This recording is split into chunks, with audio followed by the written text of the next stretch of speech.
Au total, 22 duels et 5 triangulaires sont prévus pour le second tour des élections en Haute-Garonne. Alors qu'à l'échelle nationale, la gauche sera absente dans un quart des cantons français, elle est au contraire en tête dans notre département avec 21 cantons sur 27. Pour la municipalité UMP, ce fut une soirée difficile avec une gauche leader dans 9 des 11 cantons de la Ville Rose.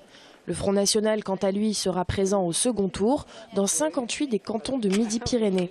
Il est arrivé en tête à Muret avec 35,11% des voix et a triplé son score à Portet-sur-Garonne. Dans le Tarn, il se maintient également au second tour dans 18 cantons sur 23.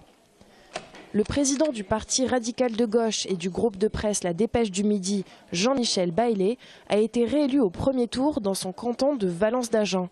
Pas sûr pour autant qu'il conserve son poste de président du Conseil général dans un département où l'Union du centre et de la droite arrive largement en tête avec une forte poussée du FN qui remporte 27,26% des voix. La gauche devrait néanmoins conserver ses départements historiques que sont les Hautes-Pyrénées, l'Ariège ainsi que le Lot. La droite se console en région avec l'Aveyron qu'elle devrait conserver dimanche prochain. Dans le Gers, enfin, la gauche devrait se maintenir malgré une percée surprenante du FN qui ne présentait ses binômes que dans 8 des 17 cantons et qui se maintient pour des triangulaires dans 4 d'entre eux.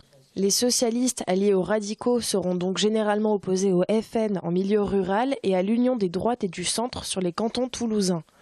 Et puis, à Pibrac, dans le cadre des municipales, Bruno Coste a remporté les élections partielles avec 51,01% des suffrages devant le socialiste sortant.